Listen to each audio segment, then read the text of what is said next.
Good morning, boys and girls. Our phonics for this week is on page 37 of your phonics and homework book. And when I finished explaining the words to you and we've gone through the meanings of them, then you can go onto page 37 and you can write Monday's words beautifully and neatly using the correct lines. So we are carrying on with sounds that blend, sausage sounds, and I've done it in 3 colors so we can see the different blends. Remember last week I spoke about words that have blends. It's like mixing a cake. The flour and the egg goes together. When we take a bite of the cake, we don't taste egg and then flour. That wouldn't be so very nice. And then a bit of sugar. It's all mixed together and it makes one lovely tasty cake. So when we look at the sausage sounds, we are looking at them at the beginning. And we've been doing this for quite a few weeks now. So the sausage sounds for this week are gl, g and l, gl, s and l, sl, and p and l, pl. So the first one is glad. Sausage sound, P and P. Glad, glad. Then the sl sounds, slam, slam. Slip, slip. Slim, slim. And slag, slug. Then plan, plan. Plum, plum. Plag, plug. So those are all your words. Let's read them together. I'll read and then you can read it after me. Glad, slam,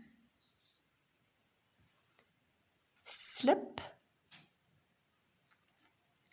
slim, slug, plan, plum, plug.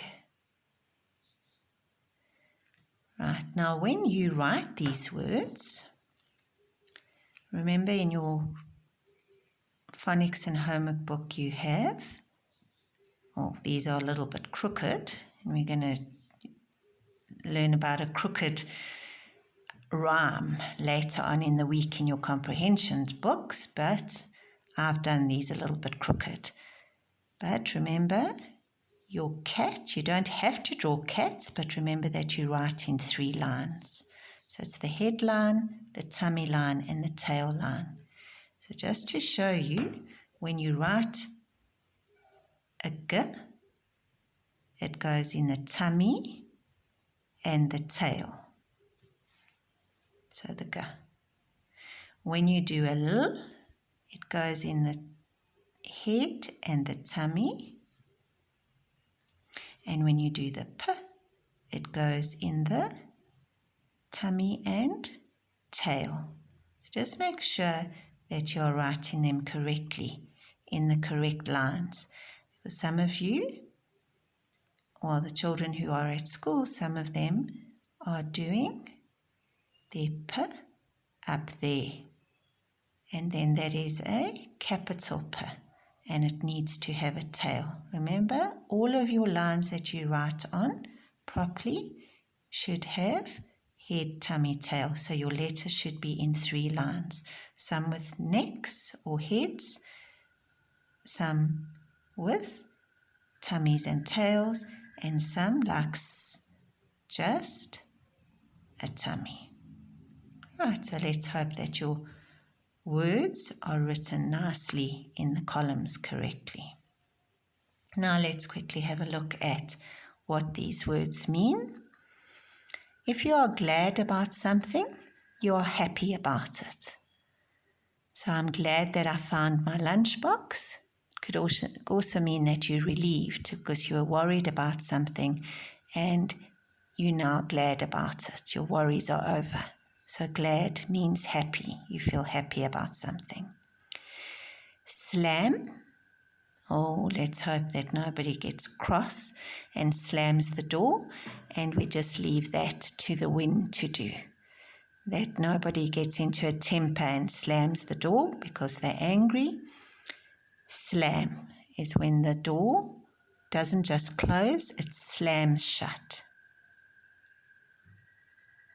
And we had a lot of wind last week, so maybe some doors in your house slammed.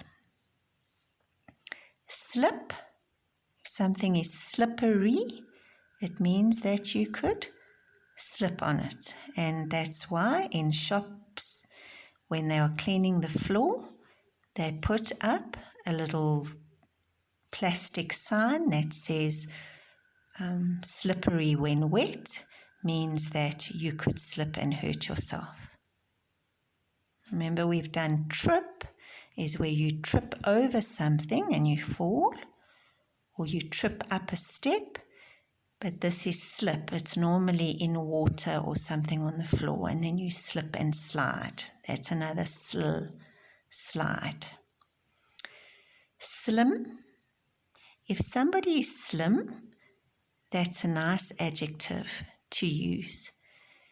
Sometimes if we say somebody is very skinny, then if you are saying that they have just got skin and bone and they're very, very skinny, it sometimes is unkind to say that and they don't feel good about themselves. But if you say that person looks slim, that means they have a nice figure, their bodies don't have a lot of fat on it, and they are healthy, they do exercise, and then you say that lady or that man is slim and trim, means that they look nice and healthy, that they're not overweight because they've been eating too much junk food. They are healthy and they've been exercising, they're slim. So that's an adjective, the slim and trim lady.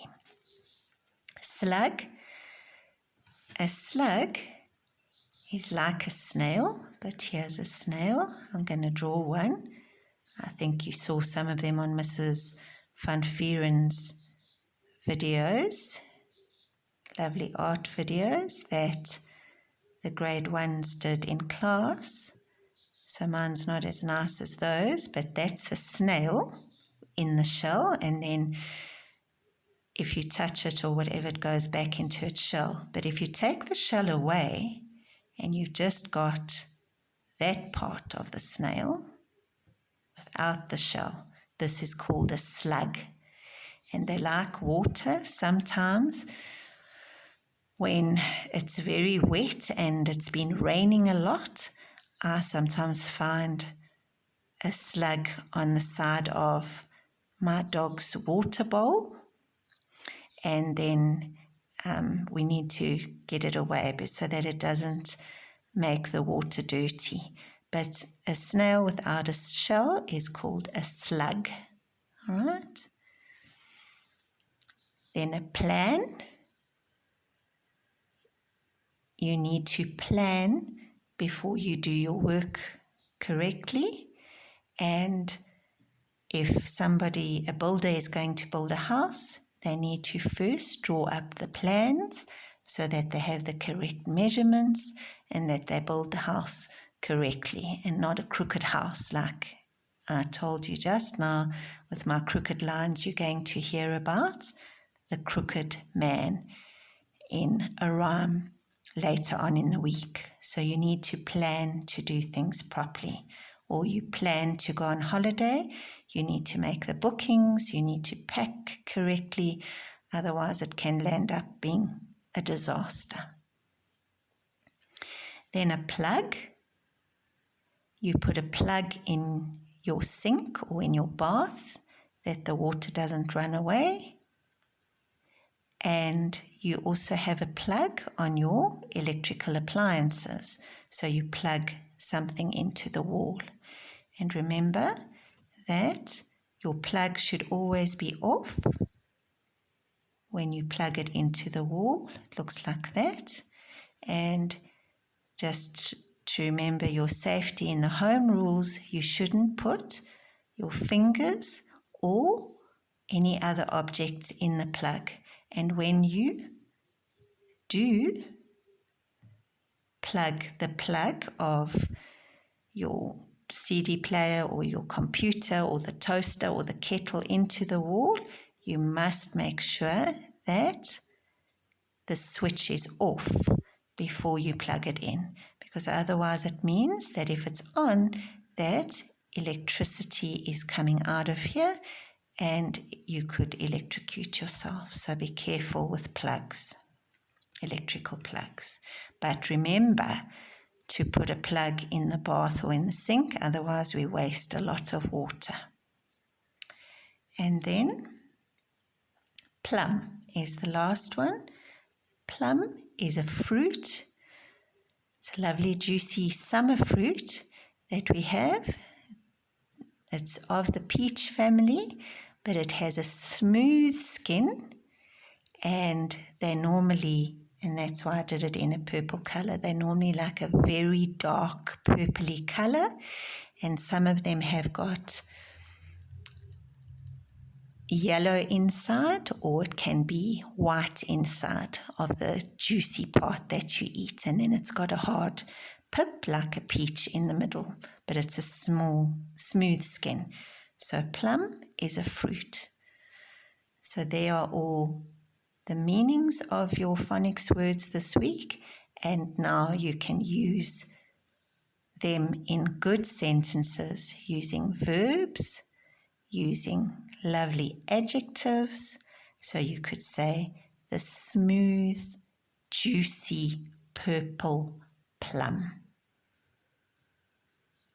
Or I took a big bite out of the smooth, juicy purple plum. Right. Let's hope that you learn these words nicely, that you are able to spell them when you are doing your writing, and that you can recognize them when you're doing your reading. Right. Have a good phonics week.